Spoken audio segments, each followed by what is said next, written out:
എൻ്റെ മാംസം സാക്ഷാൽ ഭക്ഷണവും എൻ്റെ രക്തം സാക്ഷാൽ പാനീയവും ആകുന്നു.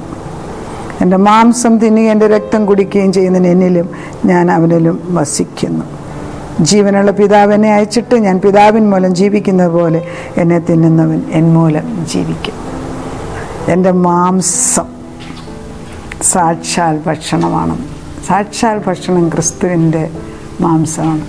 അതുകൊണ്ടാണ് കർത്താവ് പറയുന്നത് കമ്മ്യൂണിയൻ ഈസ് ഇമ്പോർട്ടൻറ്റ്.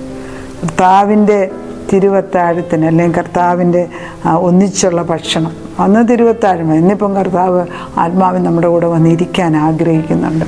അപ്പച്ചൻ്റെ മാംസവും രക്തവും നമ്മൾ ഭക്ഷിക്കുമ്പോൾ അവൻ്റെ ജീവൻ നമ്മളിൽ കൂടെ പകരുന്നു എന്നുള്ളത് വ്യക്തമായിട്ടും ഈ അധ്യായത്തിൽ എഴുതിയിരിക്കുന്നത്. എന്നാൽ എല്ലാവരും ഇതല്ല.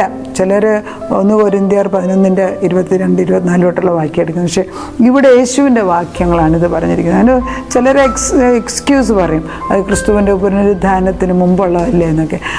ക്രിസ്തു അന്ന് പറഞ്ഞത് ഇന്ന് പറഞ്ഞതും നാളെ പറയുന്നതും എല്ലാത്തിനും ഒരേ വിലയാണ്. He is the same yesterday today and forever എവർ. He will not change.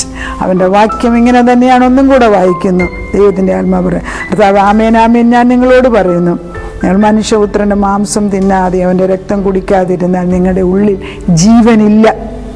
എൻ്റെ മാംസം തിന്നി എൻ്റെ രക്തം കുടിക്കുകയും ചെയ്യുന്നതിന് നിത്യമായ ജീവനുണ്ട്. ഞാൻ ഒടുക്കത്തെ നാളിൽ അവനെ ഉയർത്തെഴുന്നേൽപ്പിക്കും. ആ ഉയർത്തെഴുന്നേൽപ്പിക്കൽ മാത്രമേ ഉള്ളൂ late.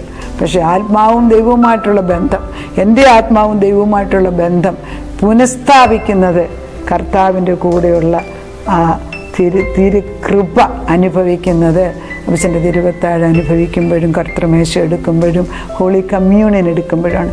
Communion, holy communion is a communication with a living God. ദൈവം നമ്മളെല്ലാവരെയും അനുഗ്രഹിക്കട്ടെ. ആമേൻ.